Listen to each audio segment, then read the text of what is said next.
हमारे ऊपर प्रभु की कृपा है, ये हम कैसे पहचाने? ये 8 लक्षण प्रकट होने लगते हैं जिसके ऊपर प्रभु की कृपा होती है।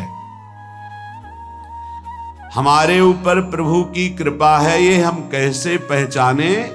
तो ये 8 लक्षण प्रकट होने लगते हैं जिस पर हरिजू की प्रियाजू की कृपा है। पहला, घोर अपराध करने वाले के प्रति भी दया की भावना, शांति पहला लक्षण है। भाव में भी पहले शांत भाव है। हमारे ऊपर श्री हरिजू की कृपा है, इसकी पहचान ये 8 लक्षण। पहला, शांति, अर्थात घोर अपराधी के प्रति भी गुस्सा ना क्षमा करना, यह हरि की कृपा का लक्षण है। देख लो भाई, घोर अपराधी शब्द तो जाने दो, जरा सा प्रतिकूल हो जाए तो लाख समझाओ पर भ्रकुटी तनी रहती है। भला ऐसा है? अपराधी पर भी क्षमा का भाव होना, ये हरि कृपा पात्र में ही होगा, अन्य में नहीं। तो अगर अपने हृदय में ऐसा लगे कि ऐसा नहीं है तो हरिजू से प्रार्थना करनी चाहिए कि कृपा करो, मेरे में सामर्थ्य आवे। दूसरा, अनुसूया, वो किसी भी के प्रति कभी भी कोई दोष दर्शन ही नहीं करेगा। दोष कथन, दोष श्रवण की तो बात जाने दो। अनुसूया, दूसरों के गुणों में दोष ढूंढना, ये नहीं होता। हरि कृपा पात्र में ये नहीं होता। ये सब भजन के नाश करने वाले। जैसे पहला अपराधी पर क्रोध कर देना, तो माया ने भेजा इसीलिए था कि तुम्हारे साथ व्यवहार ऐसा करे कि तुम क्रोध करो। क्रोध करोगे, तुम्हारी ऊर्जा शक्ति नष्ट हो जाएगी, अध्यात्म में जो चलने की थी। और कहीं तुमने संकल्प कर लिया तो भजन शक्ति नष्ट हो जाएगी। तो अगर भजन बल है तो गया, जरूर उसको दंड मिलेगा, पक्का मिलेगा, 100% मिलेगा, लेकिन आप खाली हो गए। ना भजन करने की वृत्ति रहेगी और ना भजन रहेगा, दोनों बात। अनुसूया, किसी के सद्गुणों में दोष देखना, गुणों में दोष ढूंढना, ये हरि कृपा पात्र में नहीं होता। ये बहुत मंगलमयी बातें हैं जिससे हमारा भजन मार्ग पुष्ट होता है। तीसरा, वो बाहर से और भीतर से पवित्र रहता है, हरि कृपा पात्र। शौचाचार का ज्ञान होना चाहिए, वस्त्र आपके पवित्र होने चाहिए, ये बाहरी जल रज आदि के द्वारा बाहरी पवित्रता। और निष्कपटता, निश्चलता, सत्य भाव, ये अंदर की पवित्रता है। अगर कपट है, छल है, असत्य है तो हृदय मलिन रहता है। भीतर और बाहर से पवित्र रहना, इसमें खास बात क्या है? भीतर और बाहर से पवित्र रहने में, भीतर और बाहर से सदैव पवित्र कौन रह सकता है?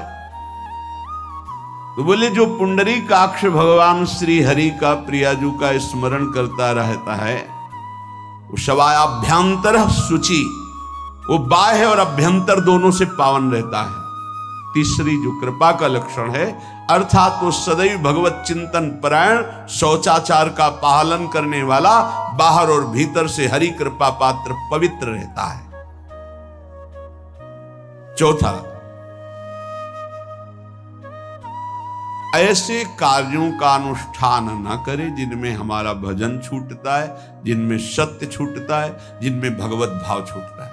जैसे आपके ऊपर कृपा हुई, आप भगवत मार्ग में चल रहे हैं, अब आप ऐसे सांसारिक कार्यों का अनुष्ठान कर रहे हैं जिनमें आपकी चित्तवृत्ति बिल्कुल भगवत विमुख हो रही, तो जीवन का लाभ क्या होगा?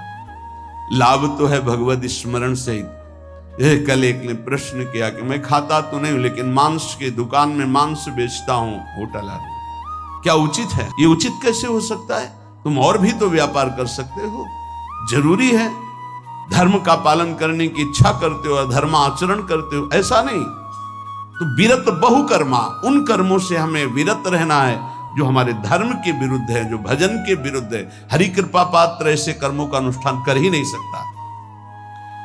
अपने भजन का फल देखना भगवत कृपा पात्र के सबको प्रदान कर देना। हिम्मत है? अपने भजन, इतनी मेहनत से किया हुआ भजन, भजन होने के बाद हे प्रभु इस भजन का फल हो, सर्वे भवन्तु सुखिना सर्वे सन्तु निरामयः।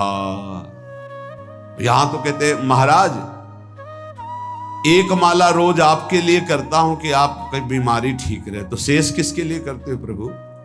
शेष क्या? अगर इष्ट और गुरु के लिए तुम्हारा है कि एक माला करते तो फिर इतनी माला करते तो हमें क्या होगा? सब आपको दे देंगे तो हमें क्या होगा? तभी भजन का रहस्य नहीं जाना। छठवां, अपने भजन से अपने लिए कुछ भी ना चाहना और दूसरों की तो बात जाने दो, दूसरों से कुछ ना चाहना ये तो ठीक है, अपने भजन से अपने लिए कुछ ना चाहना है हिम्मत। देखो ये हरि कृपा पात्र में हिम्मत होती है। अपना भजन अपने प्रयोग में ना लाना, इसका भी आंतरिक रहस्य है। अपने प्रयोग में आप शरीर को लेकर के बोलेंगे, अगर स्वरूप को लेकर तो प्रयोग की कोई वहां जरूरत ही नहीं, स्वरूप पूर्ण काम है, वहां कोई अभाव नहीं। जब आप कोई भाव अपने लिए करेंगे तो देह भाव होगा, देह भाव से किसी विषय की मांग होगी। विषय पूर्ति भजन का फल नहीं होता, भजन का फल होता विषय निवृत्ति। बहुत जोर की बात है, कैसे समझ गए? अपने भजन का भी फल अपने लिए नहीं, दूसरों से कुछ चाह रखना तो बात ही जाने दो, भजन से भी कोई अन्य सुख की चाह नहीं हुई। क्या चाहिए? भजन ही बनता रहे, भजन का फल भजन बनता रहे, खूब निरंतर जप करते रहे। सातवां, किसी भी मान सम्मान कीर्ति पद प्रतिष्ठा के मिलने पर हृदय का असंतुष्ट हो जाना, यह हरि कृपा पात्र का लक्षण होता है।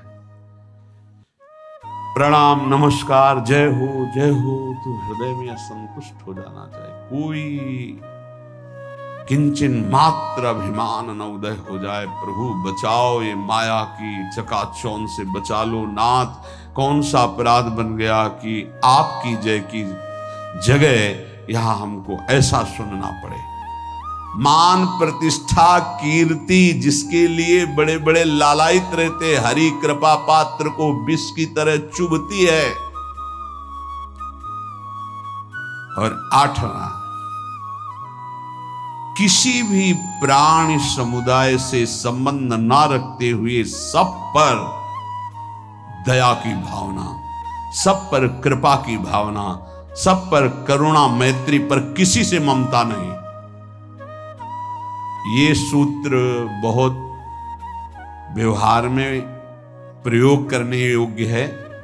सबसे करुणा और मैत्री, पर किसी से ममता नहीं। करुणा तो करी भरत जी ने, मैत्री भी की मृग से, पर ममता रहित नहीं रहे। ममता कर ली तो अगला जन्म हिरण का हो गया। ममता नहीं रखी, निर्ममो निरहंकारा। करुणा मैत्री तो करनी है, जैसे इसमें आदेश है, गीता में जी आदेश है, अद्वेष्टा सर्वभूतानां मैत्रः करुणैव च, पर निर्ममो निरहंकारा, ये साधक की चतुरता है। प्राणी मात्र पर दया कृपा करुणा मैत्री, पर ममता नहीं। ममता किसी से, और यहां करुणा मैत्री ये तो गायब हो गई, केवल ममता रह गई है। अपने शरीर से ममता, शरीर संबंधियों से ममता, विषय भोगों से ममता, यही जहर है। संबंध में ये ममता ही जहर है, विचारों में अहंकार जहर है, कर्मों में ये आसक्ति जहर है। इसी जहर को मिटा दे तो जीवन मुक्त महापुरुष कर्म करते हुए, विषय सेवन करते हुए, वार्ता करते हुए, विचार करते हुए, बिल्कुल जहर रहित उसका जीवन हो गया। तो ये 8 बातें हरि कृपा पात्र में होती हैं।